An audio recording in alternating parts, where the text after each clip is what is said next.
Terima kasih Anda masih bersama kami di Halo Indonesia. Desa Watu Tumau 3 dan Desa Talawan di Kabupaten Minahasa Utara, Provinsi Sulawesi Utara dipilih sebagai model desa ramah perempuan dan peduli anak.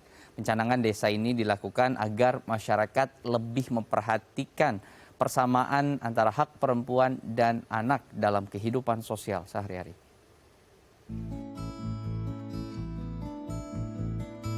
Kementerian Pemberdayaan Perempuan dan Perlindungan Anak Indonesia mencanangkan 2 desa di Sulawesi Utara sebagai desa ramah perempuan dan peduli anak atau yang disebut dengan desa DRPPA.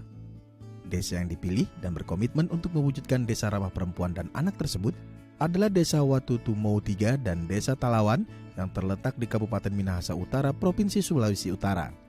Pencanangan desa tersebut dilakukan untuk mendukung peningkatan pemberdayaan perempuan dalam kewirausahaan, peran ibu dan keluarga dalam pendidikan dan pengasuhan, hingga penurunan angka kekerasan terhadap perempuan dan anak. Saat ini Kementerian PPPA telah mencanangkan 142 model desa ramah perempuan dan peduli anak. Kementerian PPPA berharap program ini dapat didukung oleh pimpinan daerah sehingga desa ramah perempuan dan peduli anak dapat segera terwujud. Baik, untuk membahas lebih lanjut seperti apa sih kemudian konsep dari Desa Ramah Perempuan dan Peduli Anak ini, saya sudah terhubung dengan Ibu Rini Handayani selaku staf ahli Menteri Hubungan Antar Lembaga Kemen PPPA. Selamat pagi, Ibu. Selamat pagi, Mas Iman. Waalaikumsalam warahmatullahi wabarakatuh. Bu Rini, mungkin boleh dijelaskan apa sih kemudian Desa Ramah Perempuan, apa yang dilakukan oleh masyarakat di sana sehingga bisa dinobatkan sebagai Desa Ramah Perempuan dan Desa Peduli Anak? Ya, terima kasih Mas Iman. Terima kasih untuk pemirsa dari semuanya yang sudah hadir di rumah, yang sudah mendengarkan siaran ini. Jadi Desa Ramah Perempuan dan Peduli Anak ini konsepnya adalah konsep yang untuk membangun bagaimana sebuah desa itu dinyatakan ramah perempuan dan peduli anak. Kita fokus kepada 5 program prioritas, yaitu peningkatan perempuan, kewirausahaan yang berperspektif gender. Jadi bagaimana perempuan-perempuan diberikan akses untuk bisa berwirausaha, terutama khususnya yang difokuskan kepada perempuan penyintas kekerasan, kemudian perempuan penyintas bencana, dan juga perempuan kepala keluarga. Ini inti utamanya. Dan kemudian bagaimana desa juga memberikan kesempatan bagi perempuan untuk bisa terlibat di dalam pembangunan di desanya. Jadi pembangunan di desa baik perempuan maupun anak. Jadi kepemimpinan perempuan di desa, baik itu di lembaga adat desa, di lembaga masyarakatnya, dan juga bagaimana di perangkat desanya sendiri itu bagaimana perempuan bisa diberikan kesempatan dan akses untuk terlibat langsung di dalam pembangunan desa. Nah, kemudian juga desa tersebut bagaimana mengupayakan pencegahan terjadinya kekerasan terhadap perempuan dan anak, dan kita tahu tidak ada kasus kekerasan yang desa dan maupun di wilayah manapun tidak terjadi kekerasan, tapi apabila upaya-upaya pencegahan dilakukan secara terus-menerus, dan kemudian juga bagaimana nantinya di desa tersebut kalau terjadi kekerasan, maka ini ada akses langsung untuk penanganan yang dilakukan, dan desa tersebut tidak ada pekerja anak maupun pencegahan atau penurunan dari perkawinan anak. Itu Pak Iman. Dan pemilihan desanya ini tentu saja kita tahun ini ada beberapa model yang kita kembangkan di beberapa desa. Oke, Bu Rini, mungkin sebagai gambaran secara umum desa di Indonesia, hak apa saja sih yang banyak dilanggar di sana, khususnya untuk perempuan dan anak? Karena kalau kita lihat di beberapa tayangan stasiun TV ataupun media sosial, kita lihat ibu-ibu di sana aktif, ibu-ibu di sana kemudian banyak yang ke sawah, anak-anak juga ada yang sekolah, ada yang membantu orang tua. Sebetulnya hak-hak seperti apa yang banyak dilanggar oleh masyarakat khususnya di pedesaan untuk khusus ke hak anak dan perempuan tadi? Iya, sebenarnya untuk apa yang dilanggar ini sebenarnya bukan yang dilanggar ya, karena mungkin perangkat desa maupun masyarakat belum memahami terkait dengan bagaimana upaya pemenuhan hak dan perlindungan terhadap perempuan dan anak di desa.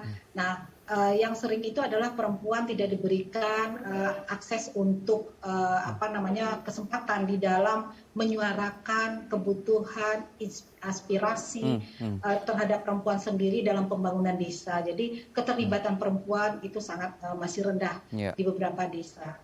Nah, kemudian juga berbagai upaya terkait dengan kekerasan terhadap perempuan maupun anak ini masih PR kita bersama ya di tingkat desa, mulai dari tingkat desa ya, membangun desa, membangun Indonesia dari pinggiran, no one left behind itu menjadi prioritas, yaitu karena memang kita harus terus-menerus mengedukasi masyarakat sehingga masyarakat paham ternyata ini yang disebut dengan kekerasan, dan kita menyiapkan juga seluruh pihak berjejaring termasuk juga melibatkan masyarakat, dunia usaha dan media tentunya agar kasus-kasus kekerasan ini bisa tertangani secara holistik dan terintegrasi. Sejalan kemudian dengan program Presiden tadi ya, dengan mengaktifkan kembali BUMDesnya supaya desa juga bisa berjaya. Bicara soal tadi kepedulian terhadap anak atau perlindungan hak anak juga tidak hanya terjadi di desa tapi juga terjadi di kota. Saya ingin tahu kemudian apakah dengan program-program seperti ini bisa turut untuk mengurangi angka kekerasan terhadap anak? Apa modul ataupun apa bentuk implementasi yang bisa kemudian diterapkan oleh masyarakat desa dan juga modul tersebut bisa kita transfer atau distribusikan ke desa-desa lain yang ada di daerah 3T?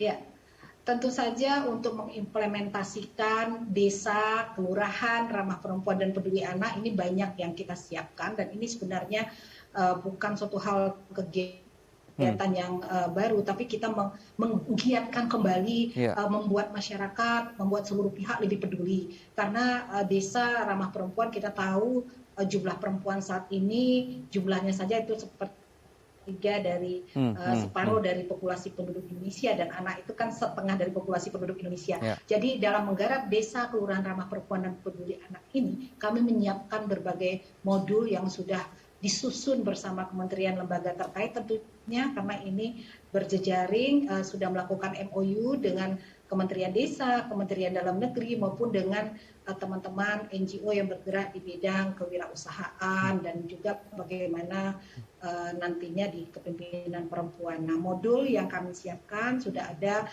modul memahamkan tentang kesetaraan gender secara mudah dipahami oleh masyarakat di tingkat desa, kelurahan. Kemudian juga tentu saja kami menyiapkan bahan-bahan praktis, panduan-panduan yang bisa menjadi pedoman bagi pemerintah desa, aparat kelurahan dalam menjalankan, mengimplementasikan program ini.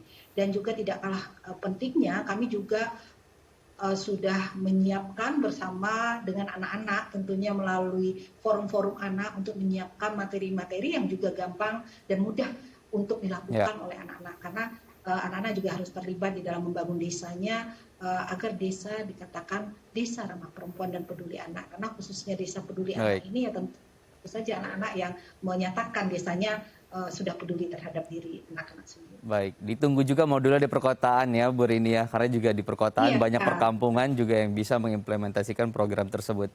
Terima kasih Bu Rini sudah berbagi informasi, semoga lebih banyak kemudian desa ramah perempuan dan peduli anak di desa-desa lain ataupun di kampung-kampung lain yang ada di kota. Terima kasih Bu Rini, Assalamualaikum. Sama-sama Mas Imam, Assalamualaikum juga.